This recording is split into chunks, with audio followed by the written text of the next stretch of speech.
Okay, we're continuing with this book review, The German Genius by Watson, and we're doing art. I'm mostly interested in the paintings.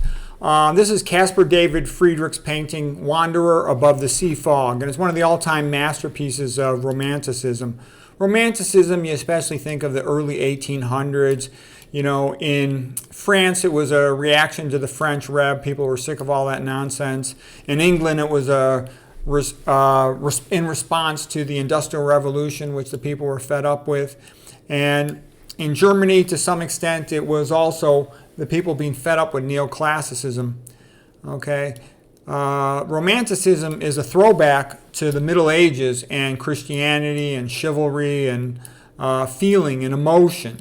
Okay, it can mean several different things. Versus neoclassicism was new classics, a throwback to the ancient Greeks and ancient Romans. So this is his most famous painting, Wanderer Above the Sea Fog, and you got this viewer standing out looking over the fog right in the middle of the image, and you yourself feel as if you're in the image looking, right next to him, looking out at the same scene. This type of painting is called a Rückenfolger, where you look out over the scene, and it's a magnificent painting. What he had done was a couple things. Caspar David Friedrich in the early 1800s. This is 1818, this painting. He painted what is called a spiritual landscape, that there's this feeling of the immensity of the earth, God's creation, the smallness of man in comparison with nature. And here's some of the quotes from Caspar David Friedrich. He said, "A painting must be felt.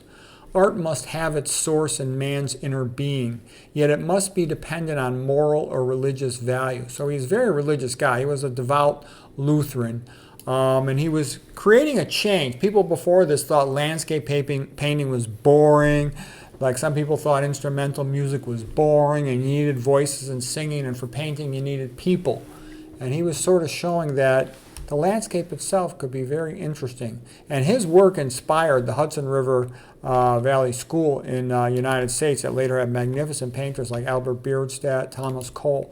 So here's a picture of the painter himself, Caspar David Friedrich, the great painter, probably the greatest painter of German Romanticism.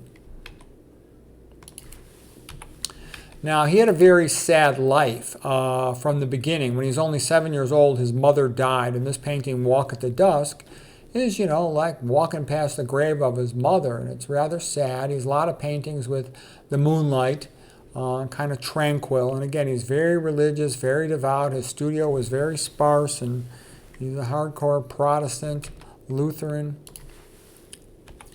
At least he's not iconoclastic. Okay, now here's another painting that captures part of his childhood. The name of this painting is called The Sea of Ice, and you see the boat here is sinking.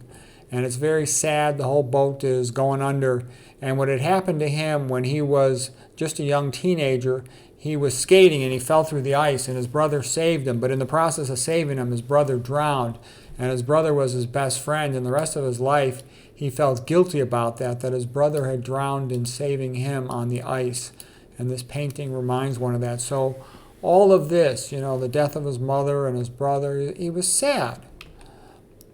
And he sort of captured that in his painting. So there's another thing that made him sad, was, in 1805, 1806, Napoleon had come into Germany and been victorious. So Caspar David Friedrich really resented. This is Napoleon leading his troops at the Bridge of Lech in Augsburg, Germany in 1805. This is by a French painter, Pierre-Claude Gauthier. And, it's a beautiful painting, and Napoleon was a military genius. He was the greatest military genius to come along since Julius Caesar, perhaps Charlemagne as well. So anyways, Caspar David Friedrich was sad. His mother, his brother died, and Napoleon was kicking Germany's butt, and he was not happy. Okay, here's another painting of his, sort of in response to Napoleon. This is called The Tomb of Arminius.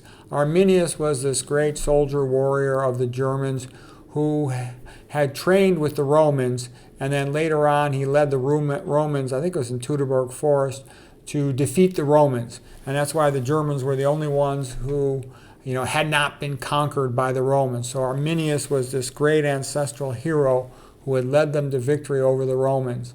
And this is a painting of his grave that inspired the sad Caspar David Friedrich. And here is another painting of his. He did this when he was 34 years old, and it actually made him very famous.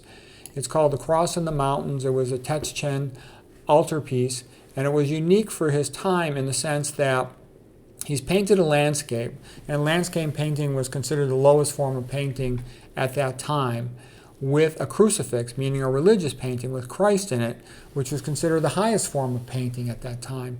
So he was widely criticized for having combined the lowest and the highest forms of painting. But at the same time, people were fascinated by it.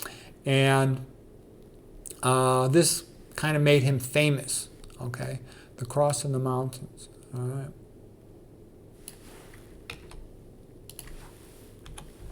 And he painted a lot of paintings with these themes. Christianity, as well as coming to terms with death and the life cycle. So here's a vision of the Christian church by Caspar David Friedrich. Okay, this is another Cross in the Mountains. This one from 1810. And other artists, landscape artists, they were very inspired by him. Again, this is that idea of a spiritual landscape, the smallness of man in comparison with the immensity of the landscape, God's creation. Okay, and a reminder of religion right there in the center of it. Okay, now here's also some of his paintings about the stages of life. This one is Moonrise over the Sea. And here's one even more captures the 3 ages of life. There's the boy, childhood. There's the young man with his wife and his family. And here's the old man by himself. Okay, so rather beautiful. And you see the boats going out. Okay, like here's the new baby right in. There's the middle age, and there's the old man going out. Okay, and just here's one more example of a cross in the mountains and a cathedral, and this sense of coming to terms with the cycle of life and death. And here's another one, cemetery entrance. All his life he felt sad about what had happened with his mother and with his brother, and he often painted scenes of cemeteries and graves. And here's another one, monastery burial under stone, and of church ruins and whatnot. There's a people going to a funeral. So anyways, that's it for Caspar David Friedrich, a rather amazing painter. And I especially, of course, like Wander Above the Sea Fog, with the idea of looking down out on the entire valley, so to speak, with an objective point of view, like 6 blind men and an elephant, and coming to terms with everything, having studied it from all the different directions and having a bird's eye view so you can see a situation objectively. So I hope you found that helpful.